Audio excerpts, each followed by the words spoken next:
हरिद्वार की रहने वाली एक फैमिली देहरादून पहुंचती है। देहरादून में जाकर वहाँ के कोतवाली पुलिस स्टेशन में वो एक गुमशुदगी की रिपोर्ट लिखाती हैं। वो कहती हैं उनकी एक बेटी है, 24 साल उम्र है और नाम है शाहनूर। शाहनूर करीब पिछले 1-2 साल से देहरादून में ही रहती थी, एक ब्यूटी पार्लर में काम करती थी और सब कुछ ठीक था। हमेशा घर वालों से बातचीत भी होती थी, कई बार कई दिन बाद बातचीत होती थी, लेकिन उसकी खबर, उसकी खैरियत मिलती रहती थी। लेकिन फिर 29 बल्कि 26 दिसंबर के बाद से शाहनूर का कोई फ़ोन नहीं आया। तो उन्होंने पहले इधर उधर ढूंढा, फिर लगा कहीं चली गई। कई बार ऐसा हुआ कि वो अपने दोस्तों के साथ कहीं छुट्टियां मनाने भी चली जाती है। तो घर वालों को लगा कि ऐसा हो सकता है कि वो कहीं गई हो, लेकिन धीरे धीरे वक्त बीता, शाहनूर का मोबाइल बंद, उसका कोई कॉल नहीं आ रहा है। अब घर वालों को फिक्र हुई, वो देहरादून पहुँचे। देहरादून में जहाँ वो रेंट पर रहती थी उस घर से पता किया। आस पड़ोस के लोगों ने बताया कि नहीं, वो तो करीब 26 दिसंबर को वो आखिरी बार काम पर गई थी ब्यूटी पार्लर में जहाँ वो काम करती थी। तो ये माना गया कि 26 दिसंबर तक तो उसे देखा गया, 27 तारीख से उसे किसी ने नहीं देखा। अब इसके बाद हर तरफ ढूंढने और भटकने के बाद फैमिली पुलिस के पास पहुंचती है। अब पुलिस शाहनूर की गुमशुदगी की रिपोर्ट दर्ज करती है। घर वालों से पूछताछ के बाद शुरुआत में पुलिस को यही लगा कि कहीं होगी, कहीं घूमने चली गई, उसका पिछला रिकॉर्ड बता रहा था। तो पुलिस भी ज़्यादा फिक्रमंद नहीं थी, उसे लगा लौट आएगी। लेकिन घर वाले लगातार कोतवाली के चक्कर काट रहे हैं। अब पुलिस को फिक्र हुई, पुलिस ने अब इन्वेस्टिगेशन शुरू की। पार्लर से पहले पूछताछ हुई, फिर इसके बाद पुलिस उस घर में पहुंची जहां पे वो देहरादून के जिस इलाके में वो रहा करती थी, वो एक इलाका था वहां पर संस्कृति विहार कॉलोनी देहरादून में। वहां जाने के बाद पता किया, जब वहां पहुंची पुलिस तो पता किया तो 2 चीज़ें पता चली। इस संस्कृति विहार के 2 अलग अलग इलाकों में या 2 अलग अलग घरों में शाहनूर रहा करती थी। एक घर तो उसने जो छोड़ दिया, वहाँ के लैंडलॉर्ड और बाकी लोगों से पता चला तो उन्होंने कहा कि हाँ वो यहाँ पहले रहती थी, छोड़ दिया।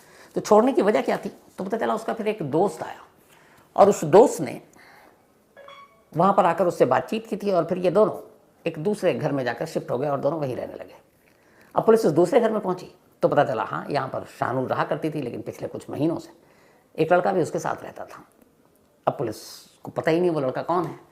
रेंट पे मकान लड़की के नाम पर, सब कुछ एग्रीमेंट। अब पुलिस उस लड़के के बारे में परिवार से पूछती है, परिवार को कोई जानकारी नहीं कि किसी लड़के के साथ वो रह रही है। परिवार को लगा ये गलत, पुलिस के पास खबर है। लेकिन पुलिस की टीम लगी रही और धीरे धीरे पता किया। आखिरकार कुछ मुखबिरों के ज़रिए, कुछ बाकी कैमरे और सर्विलांस के ज़रिए मोबाइल के शाहनूर के, पुलिस ने पता किया कि एक लड़का कुछ महीने से शाहनूर के साथ रहा करता था और उसका नाम है राशिद। अब जब राशिद के बारे में खंगाला गया तो पता चला कि राशिद जो है वो मुजफ्फरनगर का रहने वाला है। शाहनूर हरिद्वार की रहने वाली थी और राशिद मुजफ्फरनगर का। मुजफ्फरनगर और हरिद्वार के बीच में बहुत ज़्यादा दूरी है नहीं, लगभग सड़क के रास्ते आप जाएं तो घंटे भर का सफ़र होगा या 1.5-2 घंटे। अब पुलिस किसी तरीके से राशिद का पता ढूंढती और उसके घर पहुंचती मुजफ्फरनगर, लेकिन पता चलता कि वो वहाँ पर है नहीं। इधर इस घर में भी, देहरादून में, वो संस्कृति विहार कॉलोनी में नहीं था। घर पे पता चला कि मुजफ्फरनगर में भी नहीं है। अब यूं राशिद का गायब होना पुलिस को थोड़ा खटकता है। अब पुलिस राशिद पे जीरो इन करती है, पता करती है कि देहरादून में उसको कब देखा गया। तो पता चलता है कि राशिद भी जब शाहनूर गायब हुई उसी के आसपास उसका लास्ट लोकेशन देहरादून में था, उसके बाद वो भी गायब हो गया।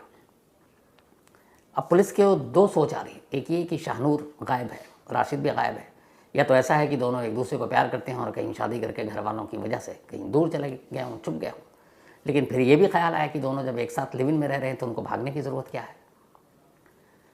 लेकिन दोनों की गुमशुदगी, दोनों का कोई सुराग न मिलना पुलिस को परेशान कर रहा था और तब तक ये भी था कि कुछ भी हो सकता है, या तो दोनों को या किसी एक को। लेकिन पुलिस की तफ्तीश जारी रही।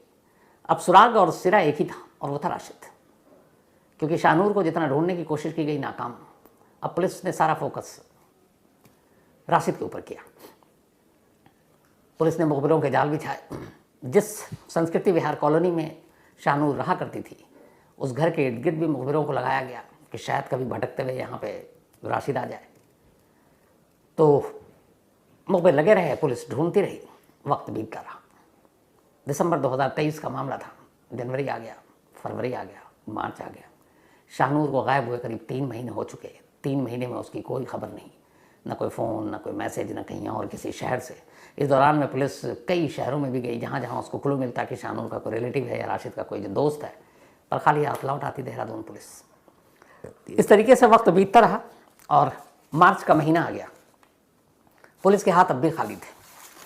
तभी अभी हाल की बात है कि अचानक एक रोज़ पुलिस को एक मुखबिर से पता चला कि राशिद जैसा एक शख्स उसी शालीमार कॉलोनी में देखा गया है और हुलिये से यही लग रहा है कि वो राशिद है।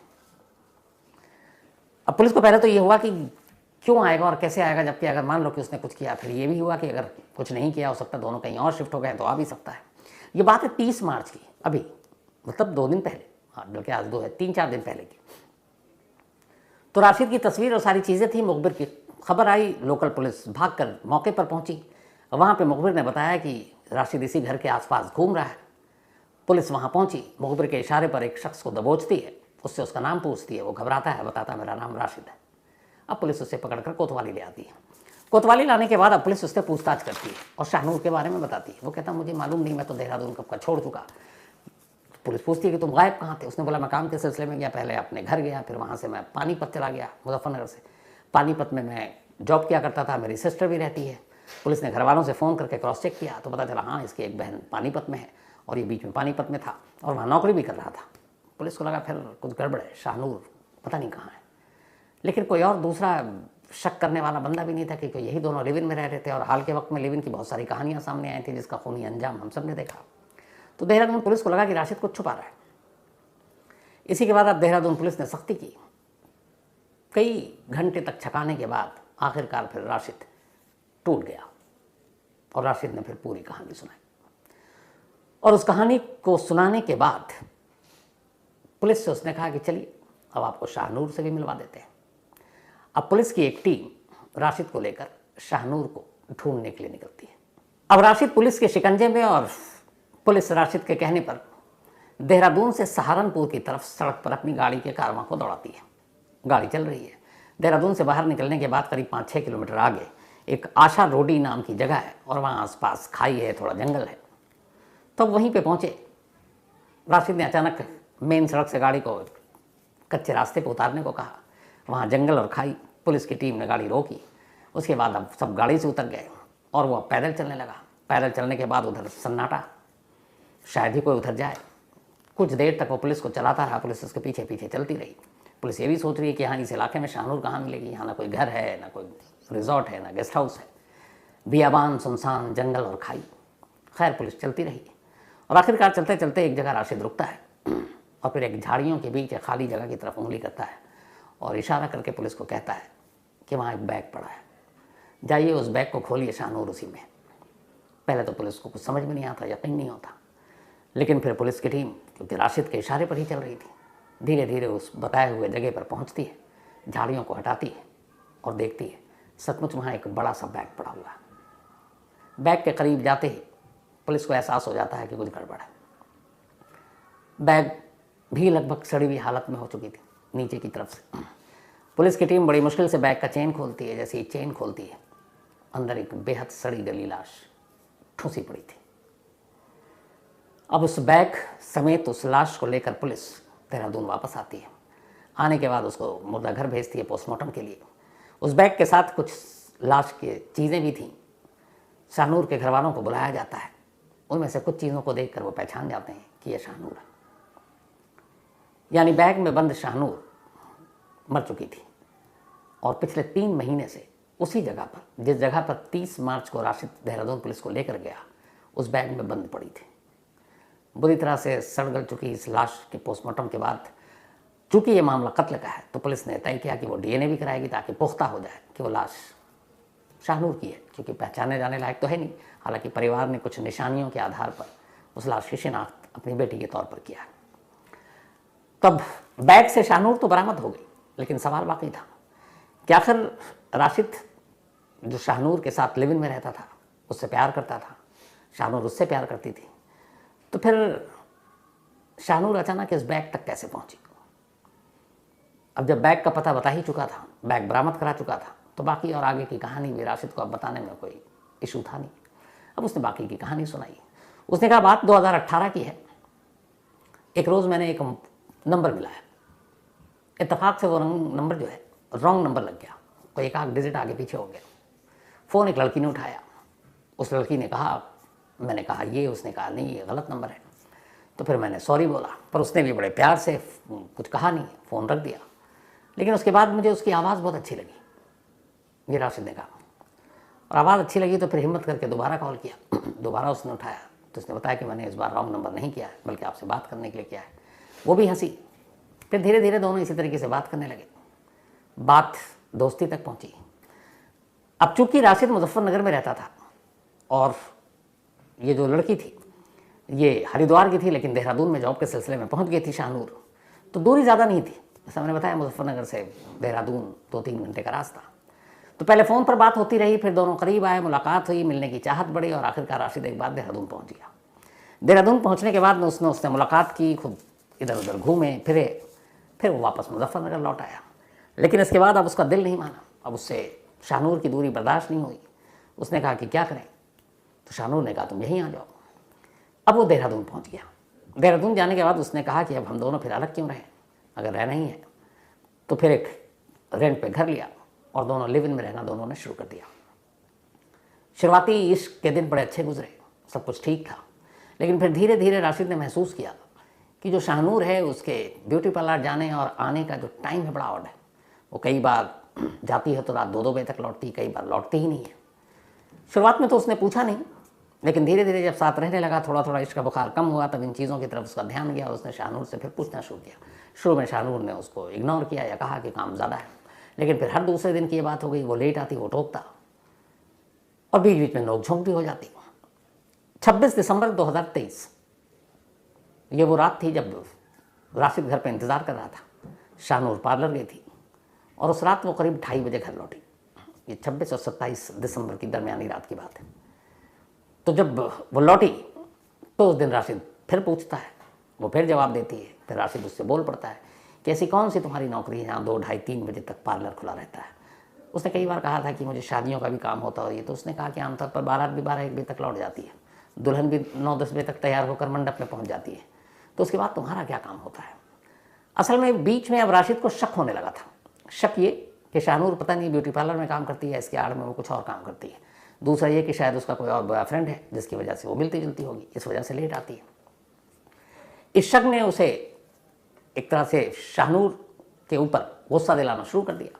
और 26 और 27 दिसंबर को भी यही बात हुई जब वो 2:30 बजे लौटी। दोनों में इस बार झगड़ा हुआ। जब उसने ज़्यादा जोर देकर पूछा तो शाहनूर ने उसे एक थप्पड़ जड़ दिया और उसने कहा कि तुम अपने काम से काम रखो, मेरे पेशे के बारे में कुछ मत बोलना। इस बात पे अब राशिद को गुस्सा आ गया और उसी गुत्थम गुत्थी में अचानक उसने शाहनूर का गला पकड़ा और तब तक दबाता रहा जब तक कि उसकी सांसें टूट नहीं गई। थोड़ी देर के बाद उसे एहसास हुआ कि उसके हाथों से शाहनूर का कत्ल हो गया। अब वो उसे लगा कि ये क्या हुआ, क्योंकि आदमी गुस्से में तो सब कर जाता है। उसके बाद जब एहसास होता है तब तक सारी चीज़ें खत्म हो चुकी होती हैं। लेकिन अब रात को ये कत्ल करने के बाद वो पूरी रात जागा रहा और उसी लाश के साथ घर में रहा, उसी देहरादून की संस्कृति कॉलोनी में, और सोचता रहा आगे क्या करना है। इत्तेफाक से हाल के वक्त में बहुत सारे ऐसे क्राइम की घटनाएं हुई जिसमें लाश को ठिकाने लगाने की चीज़ें अखबारों में, टीवी पर दिखाई और सुनाई पड़ी। तो उन्हीं चीज़ों में उलझा रहा। फिर अगले दिन सुबह हुई, वो उसी शाहनूर का ATM कार्ड लेता है और मार्केट निकल जाता है, उसी शाहनूर की स्कूटी पर। स्कूटी घर के बाहर लगी थी, उसने चाबी उठाई, शाहनूर के स्कूटी पर बैठा और पहुंच गया मार्केट। मार्केट जाने के बाद वो वहाँ पे एक विशाल मेगा मार्ट है, वहाँ जाता है। सबसे पहले एक ATM से वो 17,000 रुपये कैश निकालता है। कैश निकालने के बाद वो विशाल मेगा मार्ट जाता है। वहाँ जाने के बाद वो एक बड़ा सा बैग खरीदता है, रस्सी खरीदता है, कुछ पॉलीथीन खरीदता है और फिर ये सब लेकर वापस घर आ जाता है। घर आने के बाद शाहनूर की लाश के हाथ पैर बांध कर और उसे उसी बैग में ठूंस देता है, उसके ऊपर पॉलीथीन डाल देता है और फिर बैग को बंद कर देता है। अब वो सोचता है कि इस बैग को लेकर कहीं खाई या जंगल में, पहले उसने सोचा कि मसूरी की पहाड़ियों की तरफ फेंक देंगे, लेकिन इधर कई ऐसे इंसिडेंट हो चुके हैं। फिर उसे लगा कि अगर अंधेरे में जाऊँगा तो जगह जगह पे बैरिकेड लगी होती है, पुलिस की चेकिंग होती है और बैग बड़ा है तो पुलिस वालों की नज़र पड़ जाएगी और अगर बैग खोला तो रंगे हाथ पकड़े जाएंगे। उसने एक रिस्क लिया। उसने कहा रात को ख़तरा ज़्यादा है, क्योंकि रात को लोग सड़क पर कम होते हैं, गाड़ियाँ भी कम होती हैं और इतना बड़ा बैग एक स्कूटी पर लेके जाएंगे, किसी की भी नज़र पड़ती है। पर उसने कहा दिन में बहुत लोग घूमते हैं इस तरीके से और पुलिस भी ये सोचेगी कि दिन में कोई किसी की इतनी हिम्मत कहाँ कि बैग में रखकर लाश को शहर के बीच से लेकर जा रहा हो। उसने यही चीज़ का फ़ायदा उठाया। उसने कहा जहाँ पुलिस ना सोचे वही काम कर दो। रात को उसने कहा ख़तरा ज़्यादा है, दिन में नहीं है।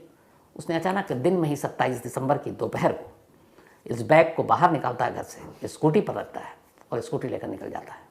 देहरादून की सड़कों पर एक लाश को बैग में रखकर राशिद घूम रहा है और उसके बाद वो देहरादून से बाहर जाता है, अब सहारनपुर की तरफ जाने वाली सड़क पर पहुंचता है। चूँकि मुजफ्फरनगर से देहरादून आना जाना उसका लगा रहता था, इसलिए मालूम था सन्नाटा कहाँ है, खाई कहाँ है, जंगल कहाँ है। फिर करीब सहारनपुर रोड पे 6-7 किलोमीटर आगे जाकर एक जगह उसे पता है यहाँ पे खाई है और जंगल है। वो गाड़ी कच्चे रास्ते पर उतारता है अपनी स्कूटी को और ले जाकर वहाँ बैग फेंक देता है। बैग फेंकने के बाद अब वो उसी स्कूटी से मुजफ्फरनगर अपने घर चला जाता है। घर जाने के बाद अब उसे ये था कि शायद पुलिस अगर पहुँच गई, कत्ल का खुलासा हो गया तो यहाँ तक आ सकती है। वो फिर मुजफ्फरनगर से दिल्ली निकल लेता है, फिर दिल्ली में रहता है। फिर दिल्ली के बाद उसकी एक बहन पानीपत में थी, वो पानीपत पहुँच जाता है और पानीपत में ही एक नौकरी कर लेता है और वहीं रहने लगता है। धीरे धीरे वक्त बीतता है, अब 3 महीने बीत गया, दिसंबर से मार्च आ गया। उसे लगा कि ये केस किसी को पता ही नहीं है कि अब कोई कत्ल हुआ है या किसी की जान गई है, क्योंकि अब तक अगर ये पता होता तो फिर मीडिया में, अखबारों में खबर आ जाती। लेकिन शाहनूर की कोई खबर ही नहीं आ रही है कहीं, या देहरादून में कोई बैग में लाश मिली। तो उसे लगा इसका मतलब पुलिस अनजान है और उसे ये पता ही नहीं कि पुलिस इधर अपनी जांच कर रही है, मुखबिर लगे हुए हैं। उसके कुछ सामान पड़े थे उसी घर में, जो संस्कृति कॉलोनी में, और उसे उस सामान की ज़रूरत थी। जब 3 महीने उसने इंतज़ार किया और 3 महीने बाद उसने अचानक 30 मार्च को यह तय किया कि चलकर उस घर से सामान निकाल लेते हैं, क्योंकि अब तक तो शाहनूर का कुछ पता नहीं चला है, तो ये भी नहीं है कि उसका कत्ल हुआ है या कहीं गायब है। अब वो पहुंच गया और इत्तेफाक से मुखबिर की नज़र उस पर पड़ गई। मुखबिर ने पुलिस को इतला दी, पुलिस मौके पर पहुंची और उसी घर के बाहर घूमते हुए उसे पकड़ लिया। और इस तरीके से वो पूरी कहानी सामने आ गई।